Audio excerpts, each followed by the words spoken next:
shortly. The way that the news conference will go, if you have questions, we just ask that you raise your hand first. We have microphone holders. Jack is over here on the right. Charlie's over here on the left. We just ask that you raise your hand. We'll get a microphone in your hand, beforehand, and we just don't want to talk over each other. And so just kind of keep an eye out. I'll point out each person at a time. And also, too, there's not going to be kind of like the walk-off interview version. So if you have questions for Chad, this is the time. So feel free. So at that point, we'll turn it over here to Chad.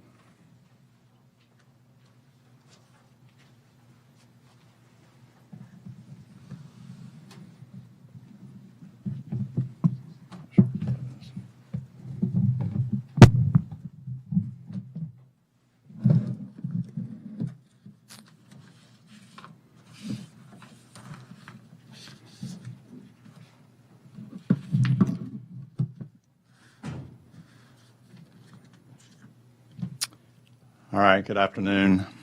As you know, today we made the decision to part ways with Coach Gundy. These decisions are never easy and happen only after much consideration.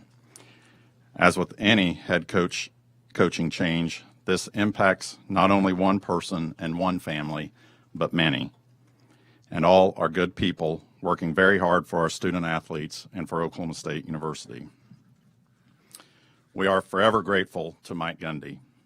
Between his playing days as quarterback for the Cowboys and his years as coach, he has spent over half his life at OSU. He has raised his family here in Stillwater. He is a Cowboy. You've seen much of this before, but it is worth repeating. Mike Gundy finished his playing career as the Big 8 Conference career passing leader. As head coach, he led the Cowboys to the best era of sustained success in program history, highlighted by a Big 12 championship in 2011, 5 New Year's Six bowl appearances, and 8 10-win seasons. His 170 career coaching victories are 108 more than any other coach in school history. A 3-time selection as Big 12 Coach of the Year, Coach Gundy was honored as National Coach of the Year in 2011 and 2021. He ranks 6th in college football history with 12 bowl victories, trailing only Joe Paterno, Bobby Bowden, Nick Saban, Bear Bryant, and Mac Brown. His 102 victories in Big 12 games trail only Bob Stoops and Bill Snyder. Coach Gundy coached more than 500 graduates, 48 All-Americans, 7 major award winners, and 42 NFL draft picks at OSU. In short, we all have high expectations for OSU football because of Mike Gundy. Unfortunately, the results of the last year have not met the standard. Decisions and significant investments were made following the end of the 2024 season intended to make us better. The outcomes so far this season have also not met expectations, leading to the decision that it is in the best interest of OSU to start the process of identifying the next head coach of Cowboy football. It is the athletic director's primary job to make tough decisions like this. Knowing this choice has broad implications for the entire institution, I have had lengthy discussions with President Hess, and we are of one mind and in lockstep in this decision. I'm grateful for his support. I'm also grateful to Doug Meacham for agreeing to be the interim coach during this period, and I'm grateful to Rob Glass for agreeing to lead the administrative duties of Cowboy football so Coach Meacham can focus on our student athletes and the team. I was so proud to see the terrific attendance at our game Friday night. I want to thank our fans for demonstrating loyal and true. In particular, I want to thank the students who come early, stand in line, fill the student section, and together with the Cowboy Marching Band, inject infectious energy into Boone Pickens Stadium. In the remaining 5 home games on the schedule, it will be very important that OSU fans continue to come out and support our players, our program, and our university. Again, this decision in no way should take away from the years of success OSU football has had under Coach Gundy's leadership. Thanks to him, we know winning the Big 12 championship, going to the college football playoff and competing for championships are realistic goals. They remain attainable goals, but the stakes are high and competition is intense. It will be critically important for the OSU family to unite behind the next leader of Cowboy football.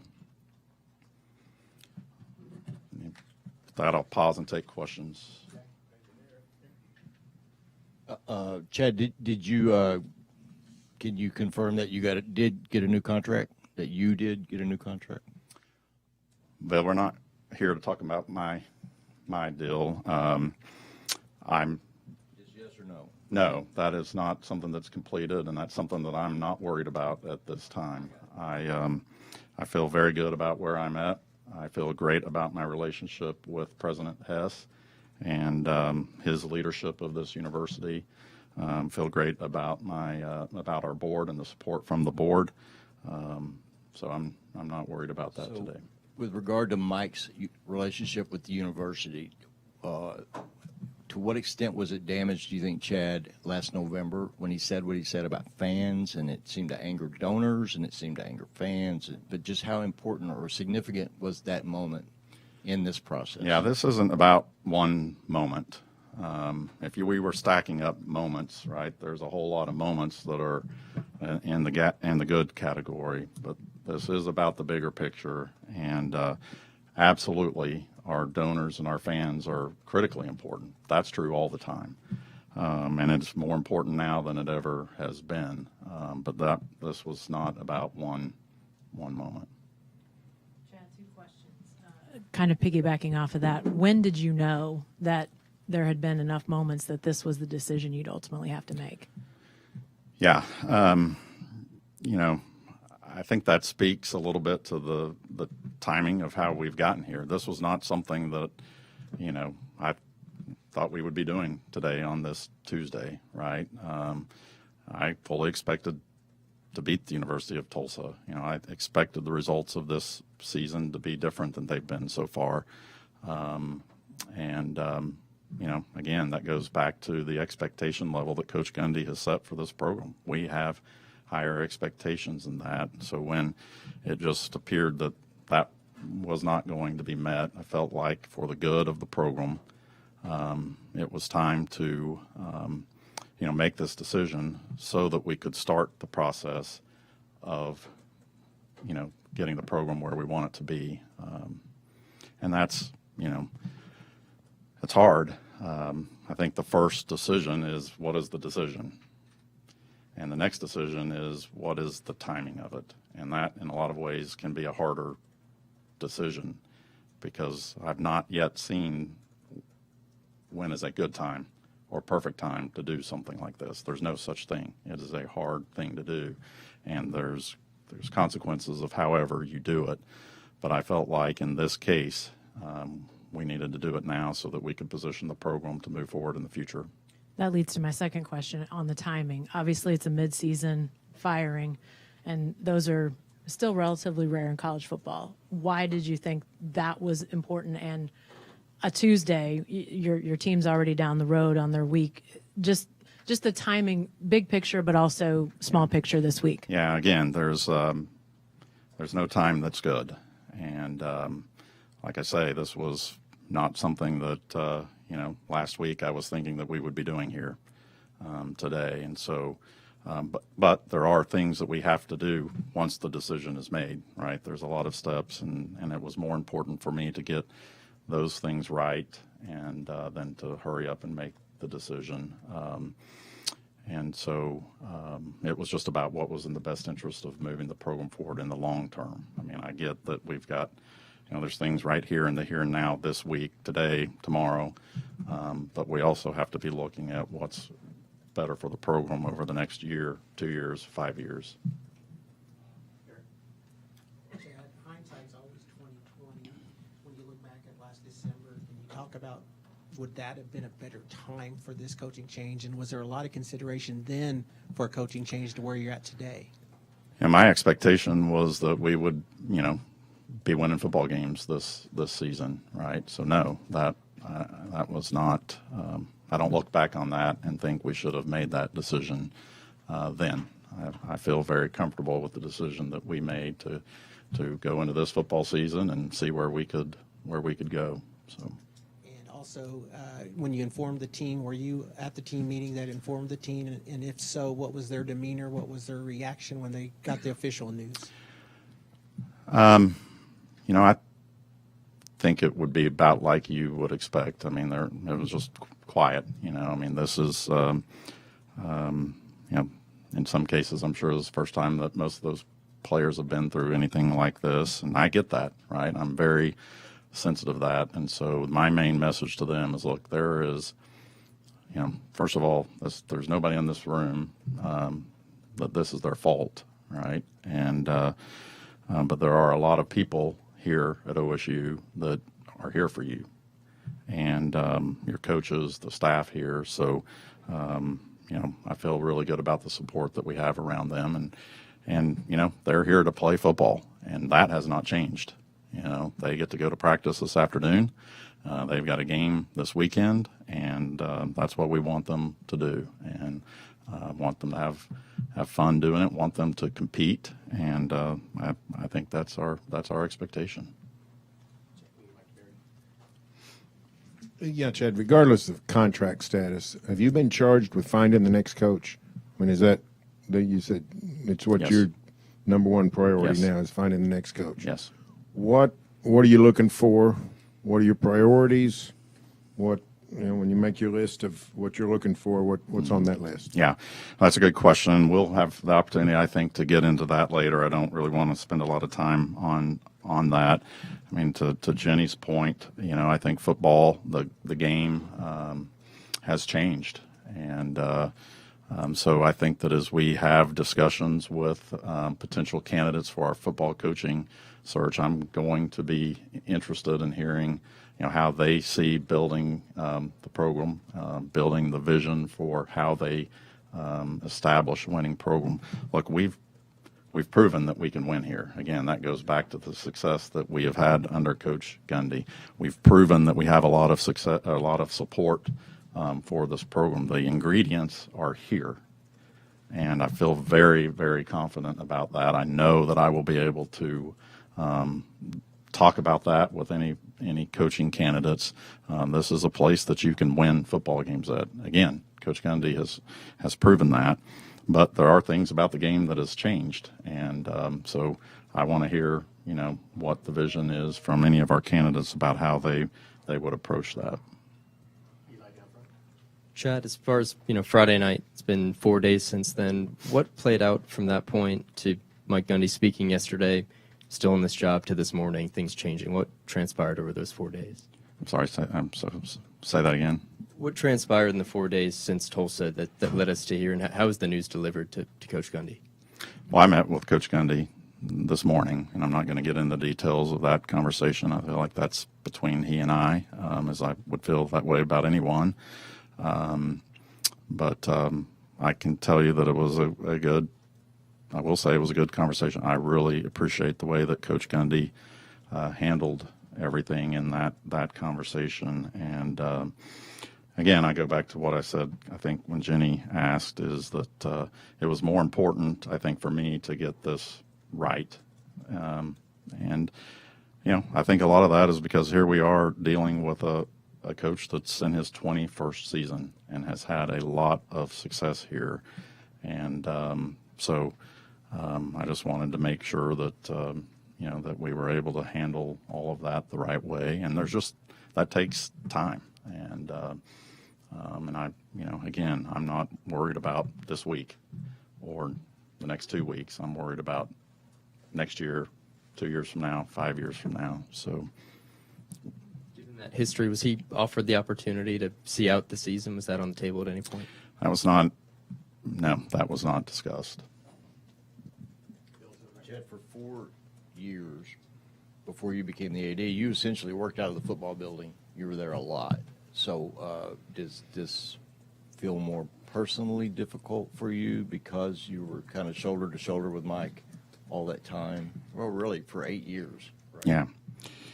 Yeah, like I said, this is never easy. These are people that we work with every day. and we know their families, we know their wives, we know their kids, we know, so no, I mean, it's not easy, and yeah, when I was 8 years ago, 7 years ago, a year ago, this was not a place that I thought I would be standing on September, 23rd of 2025, or whatever day it is. And so, yeah. How do you feel? I mean, you're still only a few weeks removed from massive surgery. So Yeah. how are you doing in that regard? Yeah, I'm doing good. I feel good. I feel blessed that I've told a couple people don't ask me to throw any hay bales around anytime soon, but other than that, I'm doing good. So in the last 12 to 18-ish months, obviously the atmosphere of the game has changed drastically in college football. Mike Gundy referred to a lack of NIL funds on a few occasions in that time frame, maybe using that as the reason for not being able to compete at the highest level like we've been used to for his entire tenure. Do you believe that is a valid or acceptable excuse for OSU football? The game has changed, and for sure. And I think there are a few programs out there that are highly resourced, especially in the era that we've come out of, the collective era and all of those things. As we move into the revenue sharing, I think that has the potential to change a little bit, and we don't need to get into all of that now.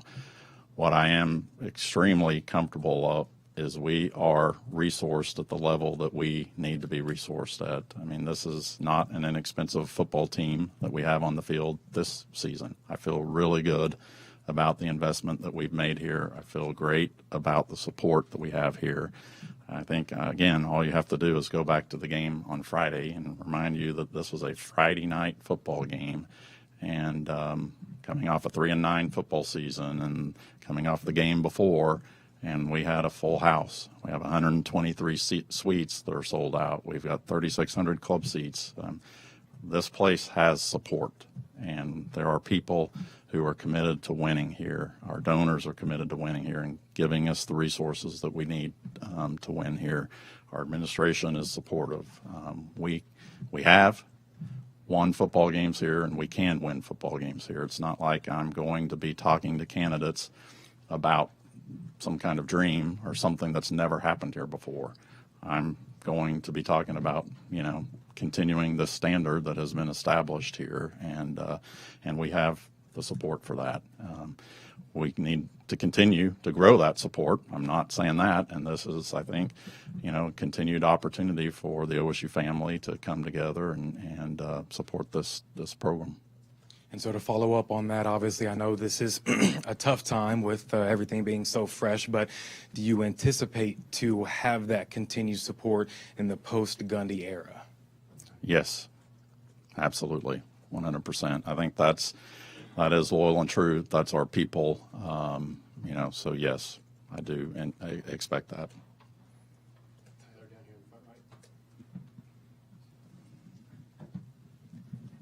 Hey, Chad. Before the 2024 season, you just speaking to what Gundy accomplished, you mentioned that throughout your tenure, you felt confident OSU is far above the cut line in terms of, that's what you called it, the big picture of college football. Do you feel like in the last year and a half, the margin y'all had above that cut line has shrunk, and does that make this search now even more critical? So I believe that we are in a window of time here that is critical. Television contracts for conferences will be coming up in the next 5 years, and that has typically been the trigger for conference realignment. And so I think we are in a critical period. And I think winning is a big part of setting yourself up for success in whatever happens, right? And so it is important that we get back to the standard of Cowboy football. It's important that we make a really good decision with the hire, and it's important that we get behind him and support him at a level that he can be successful with this program. Just to follow up, because of all of that happening, just the changes in college athletics overall, Does that make a decision like this maybe have to happen faster than it would have a couple years ago? Yeah, and I think Jenny may have asked that question before too. I mean, in that, these are new times. I don't know if they're unprecedented times or whatever, but as the game changes, right, and all the rules around the game and the when the portal's open and all those things, I think those do have an impact on some of these types of decisions. I mean, you all are aware we're not the first school that has a coaching opening this season. So, yes, 10 or 15 years ago, this would have been highly unusual, but we're not playing under the rules that we had 10 or 15 years ago. So we have to adjust to all of the different intangibles or the different things that you've brought up. So. That being said, Chad, with the midseason, I mean, it's obviously been forever since you guys have hired a football coach, and not in midseason. I don't know if ever that's happened. So what's your hope and expectation of timing and how this might work? Because obviously you're going to be looking primarily at candidates that would be coaching. So when would you like to have someone in place, and how could they operate even though they might still be employed elsewhere? Right. Yeah, I think that virtually everyone that we'll be looking at is going to be coaching, and but I think that what this does is it allows us to be in a good position for moving as soon as they are finished with their coaching, but also helps us be able to lay a lot of groundwork about our program again and get it ready for success, answer those questions that any candidates may have about our program. So that's what we'll be doing over the course of these next few weeks.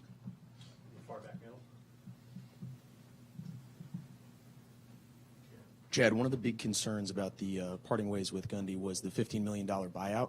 I'm curious if you're willing to discuss kind of where the university came up with that $15 million. That's not a small sum of money. It'll come out of just our revenues, our operating budget, those sorts of things. So no, it's not a small amount of money, especially today when we're trying to do revenue sharing and all of those things. But it is just part of it, and we will honor our contractual obligations. So. Following up on that, was there any donor support for that buyout? I did not ask any donors to support that buyout. Thank you.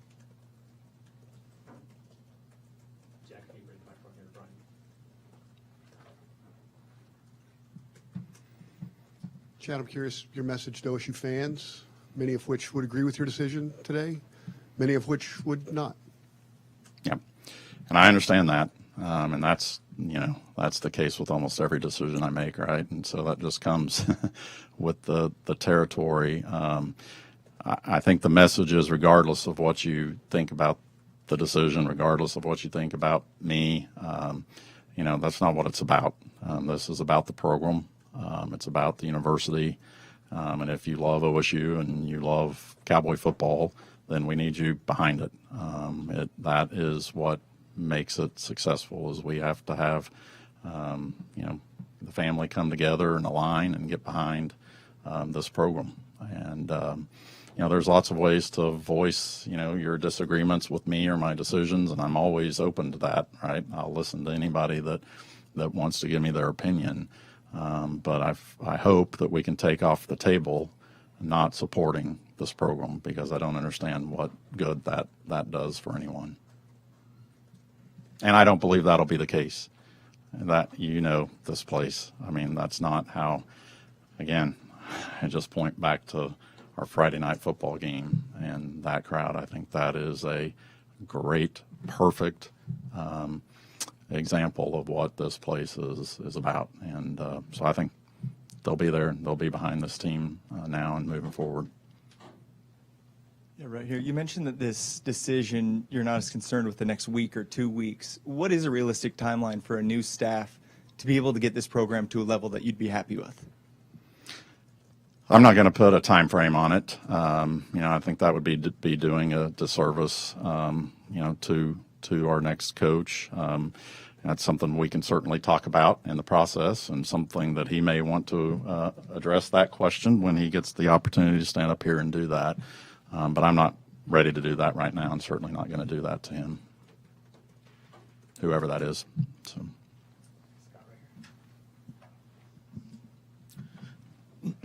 Chad, kind of on the flip side of what you're talking about with the fan support, at Virginia Tech, after they fired their coach, they saw an increase in donations and funds coming in.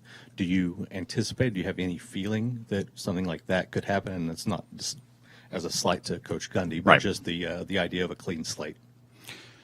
That's not the way we're going to approach it, for sure. And but we're always trying to increase our donations and increase our revenue and all of those things. And so we'll continue those efforts for sure. And again, and it is important, right? That's going to be the message. Is we can go out and hire a great football coach, but if he doesn't have the resources that he needs to compete at this level of college football, it's not going to matter. It's not going to work. And so I anticipate that our fans will get on board with that. Our donors will get on board with that, just like they have. Again, I go back to we aren't lacking for support. I know there's people out there that think that we are, but this is not the 1980s OSU. We have come a long, long way from then. I would invite any of you to, see how many other schools have 123 suites in their football stadium. Something that was unfathomable right back then, and but now not only do we have them, but they're full. So I just say that to say I feel really good about the support that we have here, but it is the competition is intense. We're not the only school trying to win football games. We're not the only donor base that is supporting their program in order to do so. So it is just competition, and we've got to continue to step up and compete at the highest level if we want to win at the highest level. So. Chad, were there any talks with Mike about negotiating the buyout down for maybe this to end differently, whether it was maybe him staying on through the rest of the year? We did not. Nope, we did not have those discussions And at the meeting this morning. That was not what it was about. How important, if at all, are OSU ties when looking at a next head coach? That can be a factor. I think, as it is probably at any school, it's not the only factor. I mean, we've had a lot of success here, right, with our alums, and Coach Gundy obviously being one of the best examples of that. But we've also had a lot of success here with non-alums, and so we will be looking for the best person for the job regardless of that. I see no more hands. Right, Barry, down here in the front. Mike's new staff had, I believe, multi-year contracts. What's the total price tag on the contract commitment that you guys will? I'm not going to get into details of that, Barry, because I mean I'm sure that's an open record somewhere. That's not what it's about. What I've asked that staff to do is, I mean, I get right that this is a disruption for them, and the most important thing to them, I'm sure, is their livelihood and their families. But they are under contract, and they're under contract to work here right now, and so I've asked them to stay focused on that, and primarily for our team and our student athletes, and I believe that they will do that, and this obviously gives them the opportunity to be in the market for other jobs if if that's what they're looking for. And there's things in the contracts that can help mitigate our expenses if they do along those lines. But the most important thing is that we need them to bring this season on to completion, and then we can go from there. And I believe they'll do that. I'll take Bill's question, I'll take Jenny's question, and we'll call it good from there. So Bill, go ahead. Okay. So it's been 25 years since the school had to hire a football coach. I mean, Mike was an automatic promotion same day that Les was introduced at LSU. Mike was introduced here. So I just wonder, and you're only a few months removed from the Steve Lutz search, but because this is football, I wonder is it an entirely different kind of search for you in terms of identifying candidates and vetting candidates and all that? Is it really going to be a different kind of process for you this time? No, I don't think it'll be different, significantly different in the way I want to run the search. Probably the biggest difference is there's more time. But I think the most important thing, Bill, is that we run a high integrity search. And the importance of that is if everyone knows that it is going to be a high integrity search, then I think your candidate pool increases, because there's people out there that have jobs and they may not want everyone to know that they have an interest in this job. And so we will run a high integrity search for that reason. I got two unrelated things for you, Chad. First, Doug and Rob and their roles. What do you think that'll look like? Obviously, it sounds like Doug will be more on the football side, but how will that look, sort of in your mind?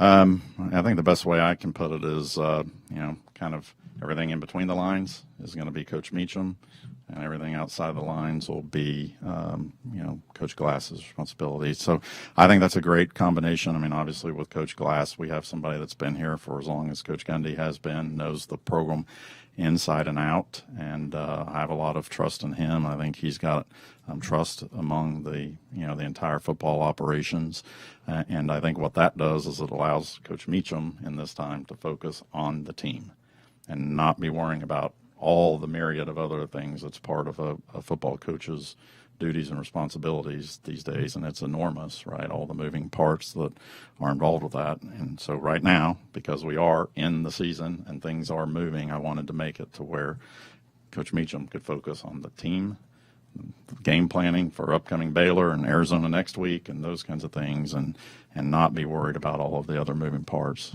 I think Coach Glass has that covered. You referenced earlier the fact that the TV contracts will be up in a few years and the importance of being where you want to be, stable footing for a conference realignment. But I'm wondering sort of more locally the importance of football being healthy for the overall athletic department, university. You kind of alluded to that in your opening comments, but just, I mean, what that importance is as you look at it more holistically as the athletic director. Yeah. That's exactly right. President Hess and I have those conversations, as I think every athletic director and president around the country are having those conversations. And that is part of why, this is not just an athletics decision. This impacts the entire institution. I think it's, you can read all kinds of articles almost every day about, the value that an athletics department brings to the institution in terms of the national reach and the marketing and promotion of the institution, the number of eyeballs that are on games every Saturday, those kinds of things. It's a marketing arm that is hard to put a dollar figure on. And so I think those are all important to the institution, to enrollment, to donations across the board.